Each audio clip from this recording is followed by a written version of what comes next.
성전 그리고 왕궁 건축을 마치고 또 하나 더 첨가된 것이 솔로몬이 자기가 원하는 것을 다 이룬 이후에 그러면서 이제 봉헌 제사를 드리게 되는데 그 봉헌 제사를 드리고 난 이후에 여호와께서 기본에서 나타나신 같이 일천 번제를 드릴 때 기본에 나타나셔서 지혜를 주시고 또 솔로몬이 원치 않았던 구하지도 않았던 부귀 영화를 주신 그때 나타나신 것처럼 솔로몬에게 다시 나타나셔 말씀으로 나타나셨습니다.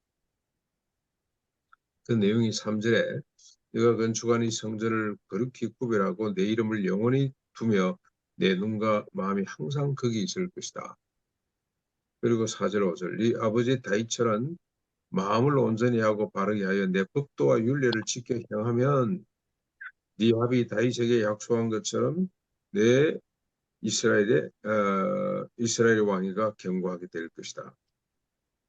그 다음에 6절부터 9절까지는 그러나 너희나 너희 자손이 나와 내 법도를 떠나 다른 신을 섬기면 내가 이스라엘의 언약의 땅에서 끊어버릴 것이고 내 이름을 위하여 건축하고 구별한 이 성전이라도 던져버릴 것이며 여러 민족의 비웃음과 속담거리가 되도록 해버리겠다.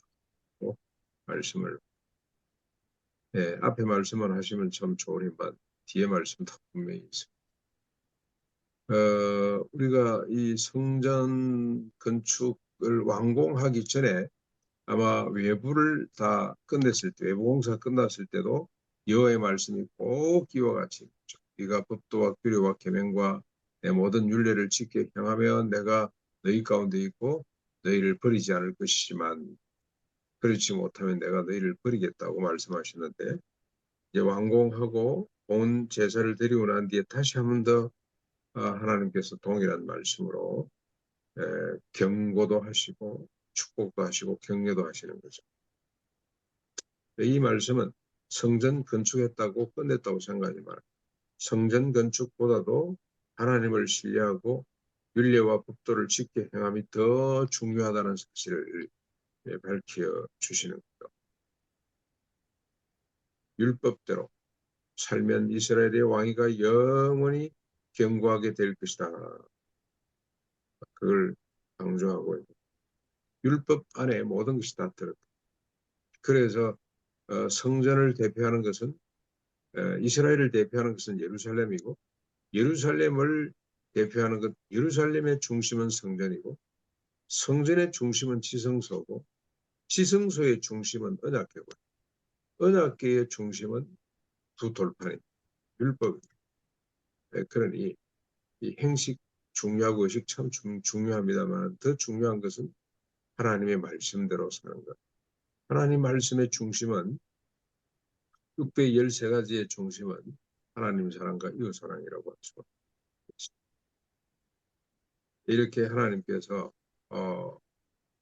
말씀을 하셨는데 결국 솔로몬은 당대히 무너지고 하나님의 법도 하나님도 따르지 않고 돌이켜 우상을 끌어들이고 우상을 위하여 전국의 우묵한 곳 숲이 우거진 곳에서는 이 산당을 지어놓고 우상을 위한 신전을 지어놓고 거기서 기도하고 거기 엎드려져 있는 그런 행복이 되고 말았습니다.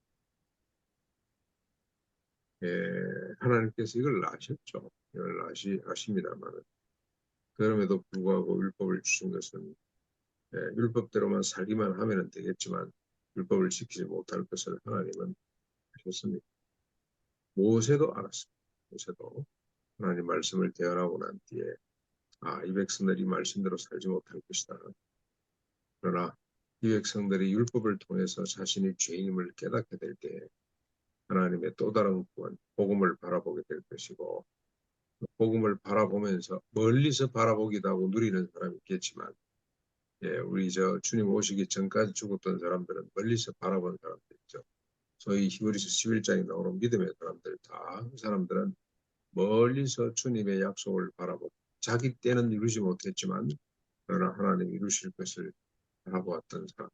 이게 율법의 역할이고 그리고 복음을 바라보는 자들은 복음으로 십자가 부활의 능력으로 이제는 율법을 넘어선 산상보험까지 지켜내는 사람이 되도록 하신다는 하나님의 큰 일을 바라보는 대로 나아가도록 하는 역할만이 율법이 하는 것.